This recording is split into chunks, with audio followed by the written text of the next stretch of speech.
നമസ്കാരം. ബീഹാറിലെ പാട്ന ജില്ലയിലെ ഭക്തിയാർപൂർ ഗ്രാമം. അവിടെ അറിയപ്പെടുന്ന ആയുർവേദ ഡോക്ടറായ കവിരാജ് റാം ലക്ഷ്മൺ സിംഗിനും ഭാര്യ പരമേശ്വരി ദേവിക്കും 1951 മാർച്ച് 1 ഒരു ആൺകുഞ്ഞ് പിറന്നു. സാമാന്യം ഭേദപ്പെട്ട കുടുംബ പശ്ചാത്തലം. പഠിക്കാൻ ബഹുമിടുക്കനായതുകൊണ്ട് തന്നെ പാട്ന എഞ്ചിനീയറിംഗ് കോളേജിൽ മെക്കാനിക്കൽ എഞ്ചിനീയറിംഗിന് അവനെ ചേർത്തു. മികച്ചൊരു ജോലി തരപ്പെടുത്താൻ ആ എഞ്ചിനീയറിംഗ് ബിരുദം ധാരാളം. പക്ഷേ രാഷ്ട്രീയത്തോട് കമ്പം ഉണ്ടായിരുന്നതിനാൽ കോളേജിൽ എത്തിയപ്പോഴേ വിദ്യാർത്ഥി രാഷ്ട്രീയത്തിലേക്ക് ചുവടുമാറി. സോഷ്യലിസ്റ്റ് മൂവ്മെന്റ് കൊടുമ്പിരി കൊണ്ടിരിക്കുന്ന കാലമാണ്. തീപ്പൊരി പ്രാസംഗികനും നേതാവുമായ ജയപ്രകാശ് നാരായണൻ തന്നെയായിരുന്നു ചോരത്തിളപ്പുള്ള യുവാക്കളുടെ നേതാവും. അങ്ങനെ കവിരാജിന്റെ മകൻ നിതീഷ് കുമാറും ജയപ്രകാശിനൊപ്പം കൂടി. 1974 മുതൽ 77 വരെ ജയപ്രകാശ് നാരായണന്റെ കൂടെ സോഷ്യലിസ്റ്റ് മൂവ്മെന്റിൽ അടിയുറച്ചു നിന്നു. പിന്നീട് 1977 ജനതാ പാർട്ടിയിൽ അംഗമായ നിതീഷ് റാം മനോഹർ ലോഹ്യ, SN സിൻഹ, കർപ്പൂരി ഠാക്കൂർ, VP സിംഗ് എന്നിവരുടെ കൂടെ പ്രവർത്തിച്ച് സോഷ്യലിസ്റ്റ് നേതാവായി മാറി. സോഷ്യലിസ്റ്റ് മുന്നേറ്റം ബീഹാറിന് സമ്മാനിച്ച അതികായൻ തന്നെയാണ് നിതീഷ് കുമാർ. 1994 സമതാ പാർട്ടി രൂപീകരിച്ച് ലാലു പ്രസാദ് യാദവുമായി ഉടക്കിപ്പിരിഞ്ഞു. 1996 BJPയുമായി കൂട്ടുകൂടി വാജ്പേയി സർക്കാരിൽ മന്ത്രിയായി. 97 ലാലു പ്രസാദ് യാദവ് RJD രൂപീകരിച്ചതോടെ രണ്ട് സോഷ്യലിസ്റ്റ് പാർട്ടികൾ പരസ്പരം പോരടിച്ചു ബീഹാറിന്റെ മണ്ണിൽ. സംഘപരിവാറിനോട് പടവെട്ടി RJDയെ വളർത്തിയ ലാലു ഒരു വശത്തുണ്ടെങ്കിൽ പോലും BJPയോടൊന്നല്ല ആരോടും മൈത്തം കൽപ്പിക്കാതെ ചാടേണ്ട സമയത്ത് കൃത്യമായി മറുകണ്ഠം ചാടി അന്നേ ചാട്ടക്കാരൻ എന്ന പേര് കൂടെ കൂട്ടിയതാണ് നിതീഷ് കുമാർ. 2000 നിതീഷ് കുമാർ ആദ്യമായി ബീഹാർ മുഖ്യമന്ത്രിയാകുന്നത്. അന്ന് NDAയ്ക്കൊപ്പമായിരുന്നു സമതാ പാർട്ടി. NDAയ്ക്ക് അന്ന് കിട്ടിയത് 151 സീറ്റ് മാത്രമാണ്.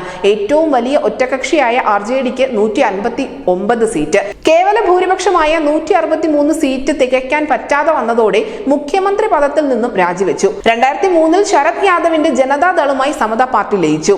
ജനതാദൾ യുണൈറ്റഡ് രൂപീകരിച്ചു. NDAയ്ക്കൊപ്പം നിലയുറപ്പിച്ച നിതീഷ് കുമാർ അതേ വർഷം തന്നെ മുഖ്യമന്ത്രി കസേരയിലെത്തി. 2010 NDAയ്ക്കൊപ്പം നിന്ന് മുഖ്യമന്ത്രിയായി. 2014 ലോക്സഭാ തെരഞ്ഞെടുപ്പിൽ നരേന്ദ്രമോദിയെ പ്രധാനമന്ത്രി സ്ഥാനാർത്ഥിയായി പ്രഖ്യാപിച്ചതിനെ തുടർന്ന് 2013 NDA വിട്ട് UPAയിൽ ചേർന്നു. 2015 ബീഹാർ നിയമസഭാ തെരഞ്ഞെടുപ്പിൽ ലാലു പ്രസാദ് യാദവുമായും മഹാഗഠബന്ധൻ സഖ്യമുണ്ടാക്കി അധികാരത്തിലേറി. എങ്കിലും 2017 മഹാഗഠബന്ധൻ വിട്ട് വീണ്ടും NDA മുന്നണിയിൽ ചേർന്നു. 5 വർഷത്തിന് ശേഷം 2022 ഓഗസ്റ്റ് 9 മുഖ്യമന്ത്രി പദം രാജിവെച്ച് NDA സഖ്യം വിട്ടു. ഓഗസ്റ്റ് 10 മഹാഗഠബന്ധൻ സഖ്യത്തിൽ വീണ്ടും RJD പിന്തുണയിൽ 8ാം പ്രാവശ്യവും ബീഹാർ മുഖ്യമന്ത്രിയായി. ബീഹാറിൽ നീണ്ട കാലം അധികാരത്തിലിരിക്കാൻ നിതീഷിനെ സഹായിച്ചത് നിലപാട് നോക്കാതെയുള്ള ഈ ചാട്ടം തന്നെയാണ്. RJD-JDU സർക്കാരിന്റെ തുടക്കകാലത്ത് തേജസ്വി യാദവുമായി നല്ല ബന്ധം കാത്തു സൂക്ഷിച്ച നിതീഷ് BJPയെ നിരന്തരം കടന്നാക്രമിച്ചു. BJPയുമായി ഇനിയും സഖ്യം ഉണ്ടാക്കുന്നതിലും നല്ലത് മരിക്കുന്നതാണെന്ന് വരെ നിതീഷ് കുമാർ പറഞ്ഞു. അമിത്ഷായും വെറുതെ ഇരുന്നില്ല. 3 വർഷം കൂടുമ്പോൾ നിതീഷ് കുമാറിന് പ്രധാനമന്ത്രി മോഹം വരുമെന്നും അവസരവാദിക്ക് മുന്നിൽ ഇനി BJP വാതിൽ തുറക്കില്ല എന്നും അമിത്ഷാ തറപ്പിച്ചു പറഞ്ഞു. പിന്നാലെ INDA മുന്നണി രൂപീകരിക്കാൻ മുന്നേ നടന്നു. തമ്മിൽ തല്ലും തൊഴുത്തിൽ കുത്തുമായി നടന്ന പ്രതിപക്ഷ പാർട്ടികളെ നിതീഷ് ഒരു കുടക്കീഴിൽ അണിനിരത്തി. 2024 പ്രധാനമന്ത്രിയാകണമല്ലോ. പക്ഷേ കോൺഗ്രസ് സഖ്യത്തെ ഹൈജാക്ക് ചെയ്തു.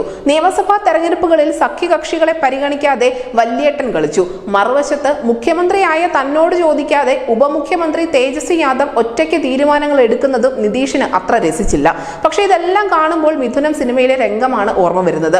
കൂടോത്രം ചെയ്ത് അളിയന്റെ തല പൊട്ടിത്തെറിക്കാൻ പൂജ നടത്തുന്ന ജഗതിയുടെ സുഗതൻ എന്ന കഥാപാത്രം നെടുമുടിയുടെ ചേക്കോടൻ സ്വാമിയോട് തേങ്ങ ഉടക്കി സ്വാമി എന്ന് പറയുന്ന രംഗം. ഇപ്പോൾ ചാടും എന്ന പ്രതീതി സൃഷ്ടിച്ച് തേജസ്വിയെയും രാഹുലിനെയും ഒക്കെ വരുതിയിലാക്കാനാണോ നിതീഷിന്റെ ശ്രമം എന്നും കണ്ടറിയാം. നമുക്ക് നിതീഷ് നിലപാടില്ലാത്ത അവസരവാദിയാണെങ്കിലും ബീഹാറികൾക്ക് അങ്ങനെയല്ല കേട്ടോ. അവർക്ക് അയാൾ സുശാസൻ ബാബു തന്നെയാണ്, നല്ല ഭരണാധികാരി.